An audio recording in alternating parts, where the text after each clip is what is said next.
Thanks for taking a minute to listen to this message. We appreciate your partnership and your help as we work together to promote the safety, health, and well-being of our campus. I'd like to share a little bit of information with you about our plans and how we're responding to COVID-19. We've made some decisions to cancel classes on Monday and Tuesday, March 16th and 17th, and to move classes online effective Wednesday, March 18th, through the rest of the semester. We've also decided to restrict travel to promote safety, health, and well-being. We're restricting campus meetings, again, to promote safety and health and well-being.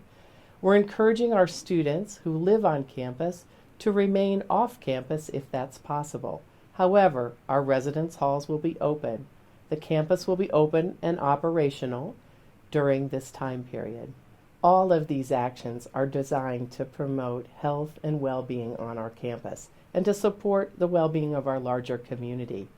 We want to limit exposure and reduce the spread of disease whenever possible.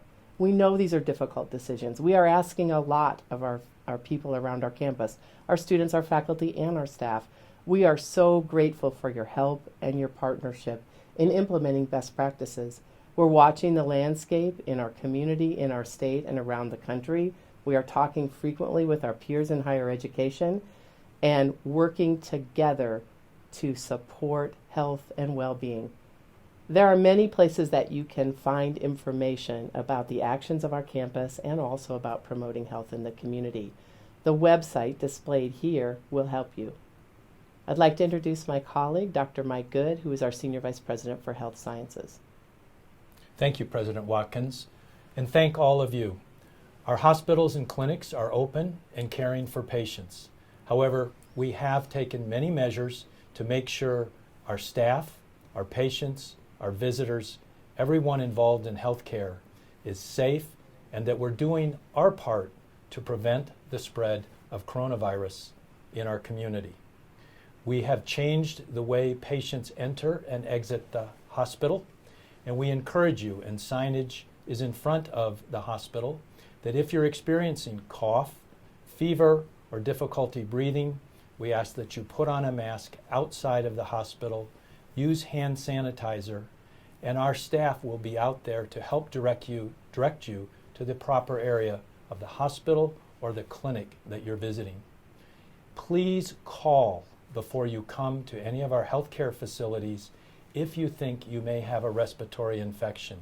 If you call ahead, we will be able to make sure that we greet you outside at the entrance of the healthcare facility that you're visiting.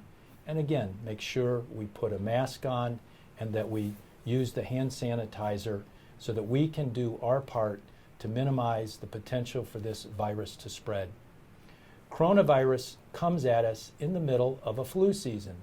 Each year we deal with seasonal flu, which comes across to our community kind of in a slow wave, and because it comes at us at a slow wave, we're able to, in our health system across the community, keep up with those who need our help.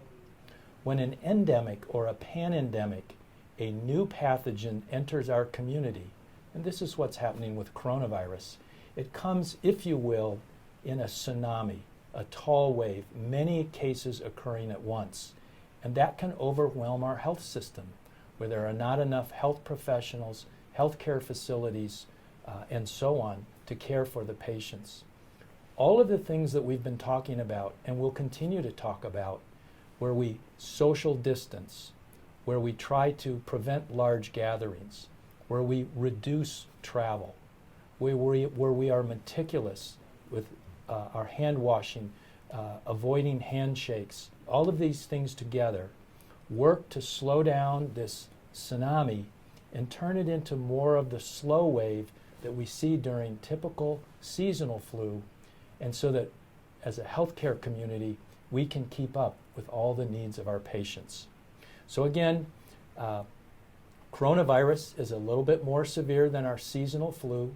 So far, over 125,000 people worldwide have been infected, and we are beginning to see early cases in the state of Utah.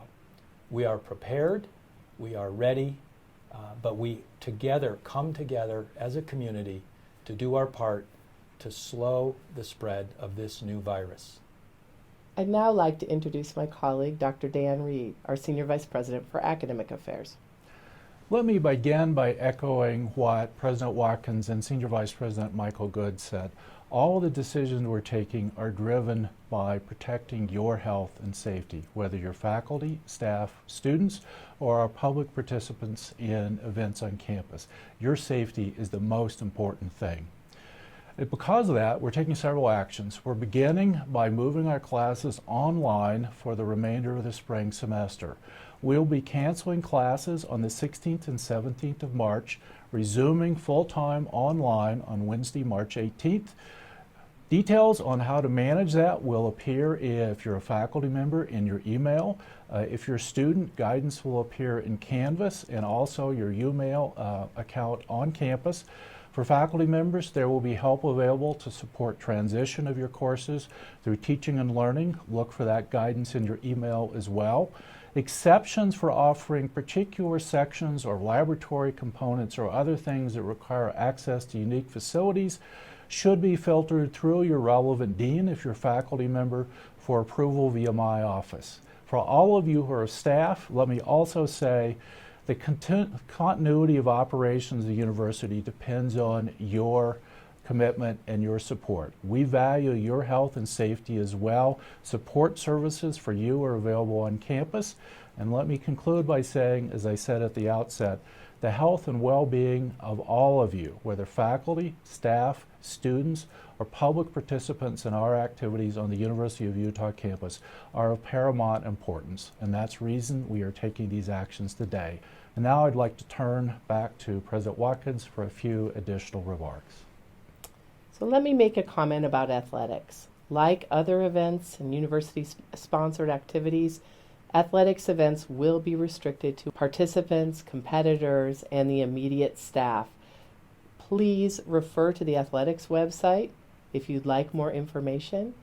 The main message of this communication is one of appreciation for your partnership in supporting health and well-being in our community, on our campus, and beyond. We know this is difficult. We know these are hard decisions, and we are asking a great deal of our students, our staff, our faculty, and our community. From all three of us as senior leaders at the University of Utah, thank you for what you're doing. We appreciate your partnership and your cooperation. Again, the website where you can find additional information is displayed here. Thank you in advance for everything you are doing to support health and well-being at the University of Utah and in our community.